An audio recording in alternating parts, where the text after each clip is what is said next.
নমস্কার বন্ধুরা, আজ আমি খুবই সুস্বাদু ও মুখরোচক চিকেনের একটি স্ন্যাক্স আইটেম রান্না করলাম। এই রান্নাটির কী নাম দেব জানি না, তাই বললাম চিকেন স্টিক ফ্রাই। তো তার জন্য আমি চিকেনটাকে ভালো করে ধুয়ে নিয়েছি। তাতে পরিমাণ মতো নুন, হলুদ, লঙ্কা গুঁড়ো, জিরে গুঁড়ো, ধনে গুঁড়ো 1 চামচ করে, সয়া সস 1 চামচ, পাতিলেবুর রস দিয়েছি 2 চামচ। ভালোভাবে ওটা মাখিয়ে নেব। তাতে দিয়েছি 1 চামচের মতো রসুন বাটা, 1 চামচ আদা বাটা আর 5টা কাঁচা লঙ্কা আমি বেটে দিয়ে দিলাম। আমি ভালো করে ম্যারিনেট করে রাখবো। হ্যাঁ, ডিমের সাদা অংশটা দিয়েছি, কুসুমটা দিইনি। এইগুলোকে আমি ভালো করে ম্যারিনেট করে রাখবো 1 ঘন্টার মতো। আমি এটাকে দুরকমভাবে করব, একটা করব শ্যালো ফ্রাই, একটা করব ডিপ ফ্রাই। প্রথমে শ্যালো ফ্রাইটা করার জন্য আমি এটাকে নিয়েছি। তো হাজব্যান্ড এটা বন্ধুবান্ধবদের জন্য ফিস্টি করার জন্য এনেছিল, শিক কাবাব করবে বলে, সেটাকেই আমি নিলাম। দেখি এটা দিয়ে কতটা পারি ভালোভাবে শ্যালো ফ্রাইটা করতে।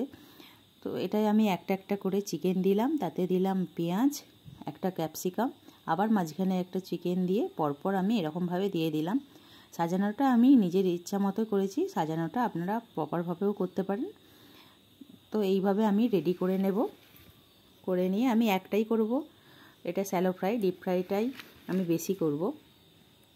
তো তার জন্য আমি প্যানটা আগে থেকে গরম হতে বসিয়ে দিয়েছি। আর এই সাদা তেলটা আমি ফ্রিজের মধ্যে রেখে দিয়েছি। এত আমার ভালো মন, সব কাজে এত ভুল হয়, তাড়াহুড়ো করে আমি টমেটো সস ঢোকাতে গিয়ে এইটাকেই আমি রেখে দিয়েছি, আর তাই তেলটার ওই অবস্থা হয়েছে, সেটাই আপনাদেরকে দেখালাম।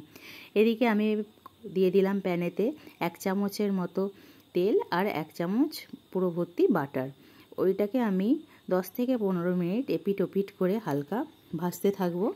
আর এই দিকে আমি আর একটা ডিপ ফ্রাই করার জন্য স্টিকটা নিয়েছি, কিন্তু স্টিক এইগুলো তো করব বলে আগে থেকে প্ল্যান ছিল না, হঠাৎভাবে প্ল্যান হয়েছে, তাই ছোট স্টিকগুলো ছিল না। কিন্তু কোথায় আর পাবো, কর্তামশাইকেই শেষমেশ বললাম, তুমি ব্যবস্থা করো, কি করে করবে আমি জানি না, কিন্তু আমার চাই।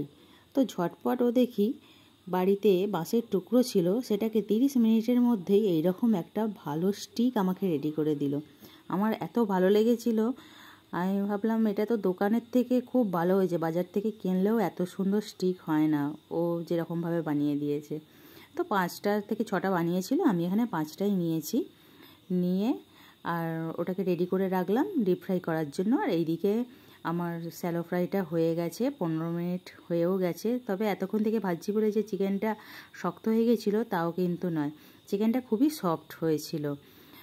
আমি ওইগুলো একটু একটু করে ছাড়িয়ে নিচ্ছি, আপনাদেরকে দেখাবো। গরম বলে হাত দিয়ে আমি ছাড়াতে পারছিলাম না, তো আপনাদেরকে দেখাবো কতটা সফট হয়েছে। আমি ছুরি দিয়ে একটা কেটে দেখাচ্ছি, দেখে নিন কতটা সফট হয়েছে। তো এরপরে আমি ডিপ ফ্রাইটা করার জন্য কড়াতে আবার তেল দিয়ে দিলাম। পরিমাণ মতো কড়ায় তেল দিয়ে তাতে আমি দিয়েছিলাম 2 চামচ, ওতে আমি দিয়েছিলাম বাটার। তো তারপর আমি ওটাকে ফ্রাই করার জন্য একটা একটা করে কড়াই দিয়ে দেব। দিয়ে আমি এখানে 5 থেকে 7 মিনিট ভেজে নিয়েছি। তো এত সুন্দর হয়েছিল চিকেনটা সেদ্ধ, খুবই সবাই খুশি হয়েছিল। এত তেলের জিনিস খাওয়া ভালো নয় ঠিকই, তবে মাঝে মধ্যে চিকেনের এই রকম স্ন্যাক্স আইটেম এরপরে চাই সবাই বলে দিল। তো এই আমার রেসিপিটা আপনাদের সাথে শেয়ার করলাম।